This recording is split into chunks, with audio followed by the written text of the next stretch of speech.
This channel does not promote any violent, harmful, or illegal activities. All content provided by this channel is meant for an educational purpose only.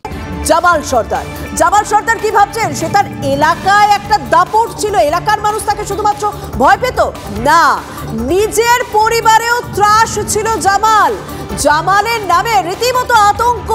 তার পরিবারের চোখে মুখে তার পরিবারের সদস্যরা জামাল সম্পর্কে কি বলছেন অবশ্যই আপনাদের সামনে তুলে ধরবো, কারণ যে খবর আমাদের কাছে রয়েছে 2003 সালে দাদাকে ধারালো অস্ত্র দিয়ে কুপিয়েছিল এই জামাল।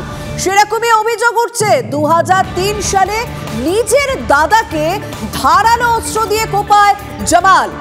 আমাদের সঙ্গে সরাসরি আমাদের সহকর্মী সত্যজিৎ রয়েছেন। সত্যজিতের সঙ্গে কথা অবশ্যই বলবো, তবে সরাসরি অভিযোগটা আগে শুনি।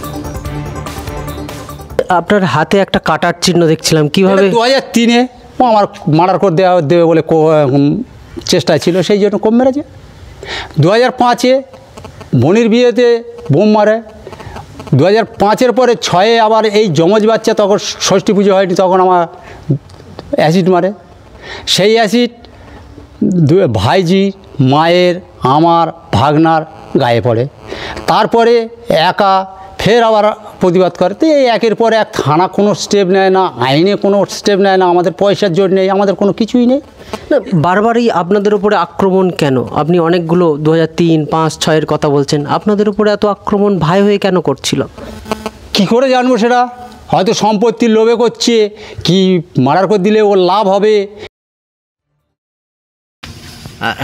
আপনার সেজ ছেলে জামাল কিছু দেয় না? হ্যাঁ, ডাক্তার বদ্যি খরচা দেয়, তারপরে ডাক্তারখানায় গেলে 2000-3000 করে দেয়, চাইলে দেয়, পছন্দের কাপড় চোপড় সব দেয়। আজকের এই যে জামালের যে খবর টবর হচ্ছে চারিদিকে বাড়ি ছাড়া, সেটা নিয়ে কিছু বলবেন? আমার বলার কিচ্ছু নেই বাবা, দেশের লোক যা পারে তাই করুক গে। ও দেশের লোকের উপকার করে, দেশের লোকের বড্ড সাহায্য করে। আচ্ছা, বুঝতে পারছো? যার খাওয়া হয় না তার চাল দেবে, ডাল দেবে, কাপড় দেবে, পয়সা দেবে, অনেক কিছু দেবে। কোনো ছেলের খবর রাখিনি, কোনো ছেলের খাইনি, কোনো ছেলের খবর রাখিনি। সত্যজিৎ, মাই হয়, মানে মা খারাপ হয় না।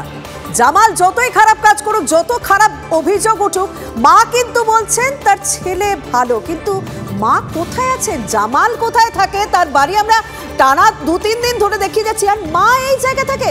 সে তার পরিবারের দিকে নজর দেয় না, পরিবারের লোক রীতিমতো ভয় থাকে জামালের। এটা কি করে সম্ভব?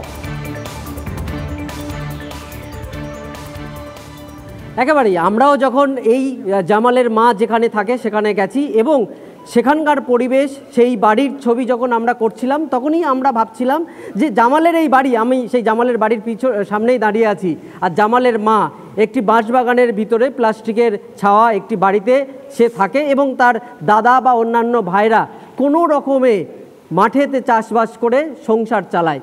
আমরা প্রশ্ন করেছিলাম যে এরকম একটা পরিস্থিতি কেন হয়েছে। সেক্ষেত্রে কিন্তু পরিবারের সদস্যরা জানাচ্ছেন যে ছোট থেকে জামালের নানা দুষ্কর্মমূলক অ্যাক্টিভিটি ছিল। শুধু তাই নয়, মুহুরির কাজে যে হাতে খড়ি এবং তারপর থেকে পুলিশের সঙ্গে তার খুব ভালো নিবিড় সম্পর্ক, আর সেই সম্পর্কের সুবাদে গ্রামের সাধারণ মানুষের বিচার করার প্রবণতা তার অনেক বেশি বেড়ে গেছিল, আর এই বিচার করে দেওয়ার নামে সে তুলত টাকা। শুধু তাই নয়, পরবর্তী সময়ে এই এলাকায় বেশ কিছু জমি জমার কাজ, অর্থাৎ ছোট ছোট কোম্পানি যখন এসেছিল, তখন সেই কোম্পানির হয়ে জমির কাজ করেছিল জামাল, আর সেখান থেকেই বড় অঙ্কের মুনাফা পেয়ে সে আজকের আমি যে বাড়ির সামনে দাঁড়িয়ে আছি এমন একটি বাড়ি সে দাঁড় করাতে পেরেছে। এবং শুধু তাই নয়, তার জীবন, তার প্রত্যেক দিনে চলার যে বিভিন্ন রকমের অ্যাক্টিভিটিস ছিল, সে যেভাবে জীবনযাপন করত, সে কিন্তু অনেকটা বেশি হাইফাই। আমরা একটা ঘরের ছবি, জীবনযাত্রাও পাল্টে যাচ্ছিল এবং কোথাও জামাল সর্দারের লোভও বাড়ছিল। যে লোক থেকে রেহাই পায়নি তার পরিবারের সদস্যরাই, কারণ তার পরিবারের সদস্যরাই অভিযোগ করছেন তাদেরকে মারলে হয়তো আরো সম্পত্তি পাবে জামাল, তাহলে হয়তো আরো লাভ হবে জামালের। রীতিমতো তারা ভয় রয়েছে। কিন্তু স্বাভাবিকভাবে এই ঘটনায় তো রাজনীতির রং লেগেই গিয়েছে ইতিমধ্যে। বিজেপির পক্ষ থেকে কি বলা হচ্ছে এই জামালকে নিয়ে একবার শুনুন। ও প্রথম থেকেই ওনার বাবার প্রপার্টি দখল করার পরিকল্পনা, তার জন্যে নিজের ভাইকে কুপিয়ে দিয়েছে, বাবাকে অ্যাসিড মেরেছে, দাদাকে অ্যাসিড মেরেছে, ভাইকে জেল খাটিয়েছে। ওর প্রথম থেকেই ইচ্ছা ছিল ও যেন তেন পরে প্রকারে নিজের সম্পত্তি পরের সম্পত্তি দখল করা। এইভাবে ও মানে খুন, ধর্ষণ, রাহাজানি করে গেছে। ওনার 3টে বিয়ে, এইভাবে পরের সম্পত্তি হাতিয়ে আজকের উনি এই সাম্রাজ্য গঠন করেছে। শুধু সালিশি মুহুরিতে কিন্তু আটকে থাকেনি জামাল, ভোট পরবর্তী হিংসাতেও হাত রাঙিয়েছিল এই জামাল। 21-এর বিধানসভা ভোট পরবর্তী হিংসায় মৃত্যু হয় হারান অধিকারীর। হারানের হত্যাকাণ্ডের মূল মাথা ছিল সোনারপুরের জামালি, এমনটাই অভিযোগ হারান অধিকারীর পরিবারের। তাদের দাবি বাড়ি থেকে তুলে নিয়ে গিয়ে হারানকে খুন করেছে জামাল ও তার দলবল। এই ঘটনায় যে কয়েকজন অভিযুক্তকে গ্রেপ্তার করেছিল পুলিশ, তাদের মধ্যে জামালও ছিল। কিন্তু দু মাস পরেই ছাড়া পেয়ে যায় এই জামাল। বাবার হত্যাকারী জামালের শাস্তি চাইছে নিহত হারান অধিকারীর ছেলে। ভোট গণনার দিনকে বাবা এখানে শুয়েছিল, বাড়িতে আমরা সবাই ছিলাম। জামাল, মোমরেজ আরও অনেকজন ছিল, 16 জন মতন। এসে বোম টোম মারে, এসে বাড়ি থেকে আমার বাবাকে এখান থেকে তুলে নেয়, একে মার্ডার করে। তখন তোমার বয়স কত ছিল? আমার তখন ওই 15 বছর মতন, 15-16 বছর। আচ্ছা, তুমি কি চাইছো? তুমি সেদিন কি দেখেছিলে? আমি তো সবই দেখেছিলাম, যখন বাড়ি থেকে তুলে নিয়ে যায়, এরকম গিয়ে ওখানে মার্ডার করে। আমার বাবা ওখানে পড়ে আছে, তারপরে আমার কাকা টাকা সবাই গেল, ওদের মাথাটা একটা ফাইটা দিয়েছিল। এখন তুমি কি চাইছো? এখন চাইছি যে ওরা শাস্তি পেলে আমার খুব ভালো হয়। ভোট গণনার দিনকে ওই দিনকে মানে সব গুন্ডা বাহিনী বাড়ি থেকে তুলে নিয়ে গিয়ে মেরেছে। গুন্ডা বাহিনী এসে।